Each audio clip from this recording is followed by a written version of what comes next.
सुनिए आप, इसमें दो रेजिस्टेंस दिए हुए हैं और दोनों पैरेलल में जुड़े हुए हैं, आपको ये बताना है कि इक्विवेलेंट रेजिस्टेंस क्या होगा इसमें। यार सुनो, इसके अंदर जो इक्विवेलेंट रेजिस्टेंस है आपको करना क्या है, देखो आप पहले तो पैरेलल में अगर जुड़े हो तो बताइए फॉर्मूला क्या लगेगा, 1/r effective is equals to 1/r1 plus में 1/r2, ठीक है ना। इसके अंदर जो है ना, आप एक काम करो, इस वाले क्वेश्चन के अंदर देखो एरर इक्वेशन, अगर ऐसा क्वेश्चन आ जाए स्पेशल क्वेश्चन, ठीक है ना, अगर ऐसा एक स्पेशल क्वेश्चन आ जाए जिसके अंदर मान लो, या फिर ऐसा दे रखा है कि 1/z is equals to 1/x plus 1/y, ऐसा लिख रखा है, मान लो x और y में एरर देके z के अंदर एरर पूछ रहा है, एक इस टाइप का क्वेश्चन आ जाए तो एक एरर इक्वेशन बनेगी, और वो वाली एरर इक्वेशन जो है ना, या तो याद कर लो या फिर कैसे बनेगी मैं वो भी आपको बता देता हूँ, ठीक है ना। इसके अंदर ये वाली एरर इक्वेशन कैसे बनेगी, इसमें हम लोग एक काम करेंगे, इसको डिफ्रेंशिएट करेंगे, इसको किसी भी टर्म्स के रिस्पेक्ट, किसी भी टर्म, एक नई टर्म ले लो x, मान लो एक नई टर्म ले ली x, उसके रिस्पेक्ट में डिफरेंशिएट कर दो इसको, ठीक है ना। एक नई टर्म, जैसे मतलब जिसका डायरेक्ट समझ में आए ना करना क्या है, तो एक नई टर्म लेके x उसके रिस्पेक्ट में डिफरेंशिएट कर दिया करो आप। जैसे x के रिस्पेक्ट में देखो 1/x 1/r effective, r effective variable है। अच्छा 1/x का डिफरेंशिएशन क्या होता है, किसी को पता है? 1/x का डिफरेंशिएशन हमने याद कर रखा है, 1/x का डिफरेंशिएशन कितना होता है बताइए, -1/x² होता है, आप सोल्व भी कर सकते हो इसको। तो यहाँ पर कितना आएगा, 1/r इफेक्टिव का स्क्वायर, ठीक है, इनटू में dr इफेक्टिव बाय dx, ये भी करना पड़ेगा क्योंकि x के रिस्पेक्ट में कर रहे हो आप। अब सुनो, इसको डिफरेंशिएट करो x के रिस्पेक्ट में, बताइए कितना आएगा इसका, माइनस का 1/r1 का square into dr1 bye dx, ये हो जाएगा आपके पास। फिर उसके बाद इसका डिफरेंशिएशन करो, इसका डिफरेंशिएशन कितना आएगा बताइए, माइनस का 1/r2 का स्क्वायर, 1/r2 का स्क्वायर इंटू में dr2 बाय dx। यार सुनो, ये तरीका यही होता है यार, यहाँ पे देखो सुनो, आपको किस ये आपने क्या लिख दिया, क्योंकि मैं x के रिस्पेक्ट में कर रहे थे इसलिए लिख दिया, ठीक है ना। ये r इफेक्टिव के रिस्पेक्ट में ही हो रहा होता तो सिर्फ इतना छोड़ देते हैं। अब कोई नया वेरिएबल है उसकी टर्म्स में कर रहे हैं तो ऐसे ही आएगा, जैसे कि मान लो कोई ये कह दे कि d/dx ऑफ y², ये करके दिखाओ आप इसका डिफरेंशिएशन। तो पहले तो y के रिस्पेक्ट में ही कर लो, y के रिस्पेक्ट में कितना हो जाएगा 2y, फिर इस अकेले y का करना पड़ेगा, चेन रूल लगाना पड़ेगा, y का x के रिस्पेक्ट में हो जाएगा dy/dx। ये तरीका होता है, समझ में आ रही है बात आपको। जैसे कि आप एक बात बताओ, चेन रूल में क्या होता था कि जैसे मान लो मैं ये कह दूं कि d/dx ऑफ x² करो, मतलब यहाँ पे भी x², यहाँ पे भी x है, इसको कैसे करेंगे बताइए, पहले तो x² करो, कितना आएगा 2x, फिर x का x के रिस्पेक्ट में करो, dx/dx करना पड़ेगा, इसमें भी कितना बनेगा, ये वाला 2x बनेगा। समझ में आ रही की बात, नहीं आ रही आपको। अगर मान लो कोई ये कह दे आपको कि dy ऑफ z³ करो, तो बताइए क्या करोगे, इसको कैसे लिखोगे आप, 3z² इंटू फिर z का करोगे y के रिस्पेक्ट में, क्या लिखोगे बताइए, dz/dy। यानी कि ये रूल यहाँ पे नहीं बनाया मैंने, ये वाला रूल हमेशा के लिए वैलिड है।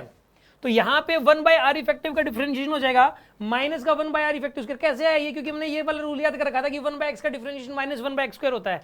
तो यहाँ पे 1/r इफेक्टिव हो जाएगा माइनस का 1/r इफेक्टिव स्क्वायर इंटू में dr इफेक्टिव बाय dx कर दिया। फिर ऐसे ही इसका कर दिया, r1 वेरिएबल है, यहाँ पे r1 वेरिएबल है और x के रिस्पेक्ट में यही वाला आएगा, ऐसे r2 वेरिएबल है और 1/r2 का डिफरेंशिएशन x के रिस्पेक्ट में यही वाला आएगा। अब dx से dx खत्म हो गया, dx से dx खत्म हो गया, तो हमारे पास इक्वेशन क्या जनरेट हुई बताइए इस केस में। सुनो आप, इसमें जो इक्वेशन जनरेट हुई है हमारे पास, वो ये वाली हुई है, मैं लिख देता हूँ यहाँ पे। जो हमारे पास इक्वेशन फाइनली बन गई वो ये बन गई कि माइनस का dr effective by r effective का square is equals to minus का dr1 बाय r1 का स्क्वायर माइनस में dr2 बाय r2 का स्क्वायर।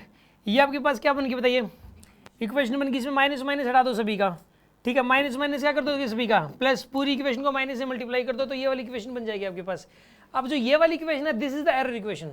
बस ये वाला फॉर्मेट याद कर लो, चाहे आप इसको याद कर लो डायरेक्ट, आप इसको डायरेक्ट याद कर लो, आपको जितने भी क्वेश्चंस हैं सभी में इसी से आएगा आंसर। और मैंने जो एक तरीका और बताया था उससे आंसर जो आता है ना वो कभी कभार साथ मैच कर जाता है, मतलब जैसे आप इसी को ही प्रेफर करो, हर जगह यही वाला है। लगभग जो प्रीवियस ईयर्स में क्वेश्चंस आ रहे हैं सारे ही इससे हो रहे हैं, ठीक है ना, डिफरेंशिएट करने से ही हो रहे हैं, ठीक है ना। सबसे मतलब जो ना बेस्ट रिजल्ट आने की संभावना इसी से डिफरेंशिएट करके, यही एक सबसे अच्छा मेथड लग रहा है देख के, क्योंकि ऑलमोस्ट इसी तरीके से ही है हर जगह ही, सबके सॉल्यूशन दूसरे तरीके से मैच ही नहीं कर रहे आंसर, ठीक है ना।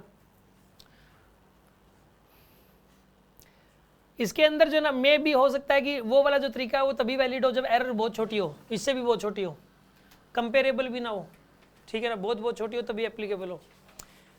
अच्छा अब सुनो, इसके अंदर आप एक काम करो, अभी आप ये वाला तरीका आप देखो, ये एरर इक्वेशन बन गई। अच्छा इसकी एरर इक्वेशन कैसे बनाओगे बताइए आप, 1/z equals to 1/x plus 1/y, इसकी एरर इक्वेशन क्या बनाओगे बताओ आप।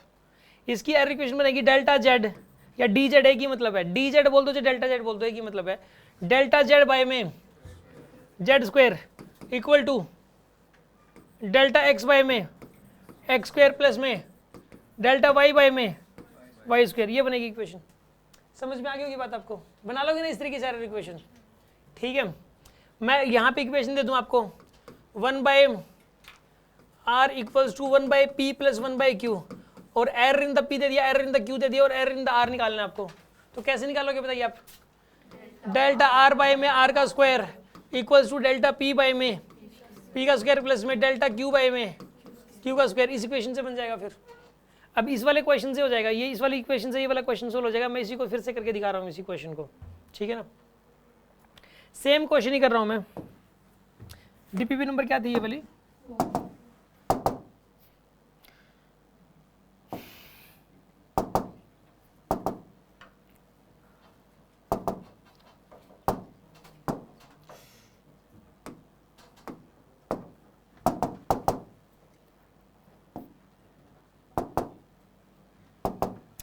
डीपीपी नंबर 4, क्वेश्चन नंबर 6 था ना। सुनो अब ये वाला क्वेश्चन था, इसी क्वेश्चन को देखो करते हैं हम फिर से। इक्वेशन क्या लिखोगे बताइए, पहले तो डी लिख दो चाहे डेल्टा लिख दो यार, डेल्टा आर इफेक्टिव बाय में आर इफेक्टिव का square is equals to D R one by में आर वन स्क्वायर प्लस में डी आर टू बाय में आर टू का स्क्वायर। इसके अंदर वैल्यूज पुट करो आप, ठीक है। अब एक काम करो, आर इफेक्टिव के लिए निकालने के लिए क्या करोगे बताइए, 1/r effective is equals to 1/r1 plus में 1/r2 करोगे आप। इसके अंदर पहले तो एब्सोल्यूट वैल्यूज पुट कर दो, एब्सोल्यूट वैल्यूज पुट करो आप यहाँ पे, 1/4 प्लस 1/4, यार ये पैरेलल में 4 4 तो कितना बनेगा, 2 ही बनेगा। तो यहाँ पे आर इफेक्टिव की वैल्यू तो 2 आ गई। रिलेटिव एरर पूछा था, क्या पूछा था इसने, इक्विवेलेंट रेजिस्टेंस पूछा था, तो आर इफेक्टिव वैल्यू 2 आ गई, क्योंकि 4 और 4 पैरेलल में है तो 2 ही आएगा। और तो यानी कि ये वाले तो गलती हो गई वैसे भी। हाँ जी,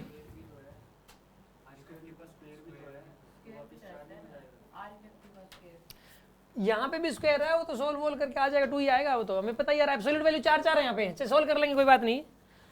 आप देखो देखो एक रेजिस्टेंस है, इसकी एब्सोल्यूट वैल्यू 4, दूसरे रेजिस्टेंस की एब्सोल्यूट वैल्यू क्या है 4, मेन तो 4 है ना, तो 4 4 किस में है, पैरेलल में, तो उनका इफेक्टिव कितना आएगा 2, आर इफेक्टिव तो 2 ही आएगा इसमें। एरर इक्वेशन, एरर निकालते वक्त यहाँ पे 2 का स्क्वायर लिखोगे आप, आर इफेक्टिव का स्क्वायर है, आर इफेक्टिव तो 2 है ना, फिर भी आर इफेक्टिव तो 2 ही आएगा इसमें यार। अगर आर इफेक्टिव मेन absolute value of R effective निकालनी है, absolute value of R effective, तो एरर को देखना ही नहीं है ना, इसकी एरर देखो ना इसकी एरर देखो, आप एरर तो कभी देखनी ही नहीं होती। सुन आप एक बात बताओ, एक साइड है, मतलब एक साइड लेंथ है, मतलब मान लो सपोज एक बॉडी की लेंथ है 2 + -0.2, ब्रेड्थ है 4 + -0.4, और हाइट है 6 + -0.6। मान लो मैं ये कह दूँ वॉल्यूम निकाल लो, और एब्सोल्यूट वैल्यू निकालो वॉल्यूम की, वॉल्यूम की क्या निकाल लो, एब्सोल्यूट वैल्यू। तो यार वॉल्यूम क्या होता है बताओ, वॉल्यूम क्या होता है, लेंथ इंटू ब्रेड्थ इंटू, यार इनकी एब्सोल्यूट वैल्यू को सीधा मल्टीप्लाई कर दो, एरर क्या करना है मुझे। आंसर क्या आएगा इसका, 8 × 6 कितना जाए 48।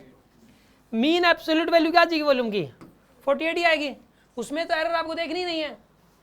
एरर देख क्यों रहे हो, क्योंकि एरर इन द वॉल्यूम निकालने के लिए, एरर इन द वॉल्यूम निकालने के लिए ये आप लोग एरर इक्वेशन बना रहे हो, ना कि मीन एब्सोल्यूट वैल्यू निकालने के लिए।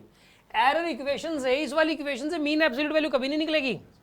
मीन एब्सोल्यूट वैल्यू तो जो मेन फॉर्मूला उसी से निकलेगी, मतलब इसी फॉर्मूले से निकलेगी मेन एब्सोल्यूट वैल्यू। तो 1/4, क्योंकि एब्सोल्यूट वैल्यू इसकी 4 है, इसकी भी 4 है, तो 1/4 + 1/4 इसको सोल्व करोगे तो आर इफेक्टिव वैल्यू कितनी निकलेगी यहाँ से 2। ये एरर इक्वेशन में हम पुट थोड़ा ना करेंगे आर इफेक्टिव की एब्सोल्यूट वैल्यू निकालने के लिए। ये वाली इक्वेशन किसके लिए है बताइए, ये डी आर इफेक्टिव निकालने के लिए, ये मीन एब्सोल्यूट ये वाली इक्वेशन, तो ना कि आर इफेक्टिव निकालने के लिए। बात समझ में आ रहा है कि नहीं आ रही आपको, ये वाली कोई शक है किसी को इस बात में। सुनो अब आप यहाँ पे आप लिखोगे डी आर इफेक्टिव निकालना है बस हमें, तो आर इफेक्टिव का स्क्वायर मतलब 2 का स्क्वायर 4, यहाँ 4 लिखोगे अब आप, यहाँ पे DR1 कितना बताइए, यहाँ पे DR1 कितना है 0.8 और R1 का स्क्वायर कितना हो जाएगा 16 प्लस में DR2 कितना है यहाँ पे 0.4 डिवाइड बाय R2 का स्क्वायर कितना आएगा 16 आएगा। तो सोल्व करो कितना बनेगा यहाँ पर ये 1.2 बाई में 16 बनेगा। तो बताइए आप DR इफेक्टिव की वैल्यू कितनी आ जाएगी यहाँ पे, DR इफेक्टिव वैल्यू कितनी आ जाएगी बताइए 1.2 इंटू 4 बाई में 16 कितना बनेगा यहाँ पर ये 0.3। आंसर इज 0.3 यार। तो 2 प्लस माइनस 0.3 ये आंसर आ जाएगा। अब आप कर लेंगे इस टाइप के क्वेश्चंस को, कोई डाउट हो तो बोलो इसमें।